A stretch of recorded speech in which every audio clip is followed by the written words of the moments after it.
Sometimes we can get stuck in habits, some good and some bad, and you might be wondering where to start if you want to make some changes.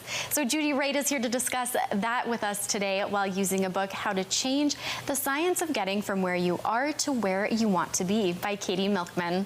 Judy, what about this author's book initially caught your attention? Well, I really liked it, Janelle, because it's evidence-based. She took a look at lots of different areas where people are struggling, and then also where they were struggling but they were having success, and she kind of pulled it apart through research and kind of looked at that. And then she did a really good job of helping people simplistically to understand what some of these barriers or blocks were and how to kind of apply solutions for that. And, you know, most of us kind of are good at kind of being able to read things and find solutions, but then we're trying all this kind of stuff and it's not working. So she kind of did some connecting the dots as to why that's not and how to help us. Right. Well, that sounds fantastic. And what are a few of the ways that this book goes about making those changes?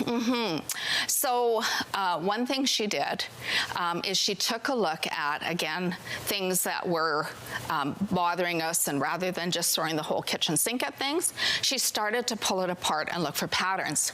And she said, okay, what kind of block would be able to be solved with maybe this solution, and help people to discern that as they're reading the book and figure out which one's kind of blocking them.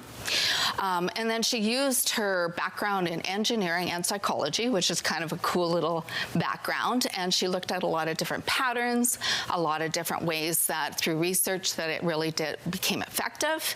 And then she identified, you know, blocks that we're probably pretty familiar with and solutions. So things like getting started, impulsivity, procrastination, laziness, forgetfulness, and, you know, maybe some lack of confidence. Right. All right. And before we wrap things up here, what are a few of the ways that you can implement in your own life to move past some of these roadblocks? Yeah. So she took a look at a big thing that we all kind of participate in is New Year's. Everybody does New Year's resolution. They get to the gym.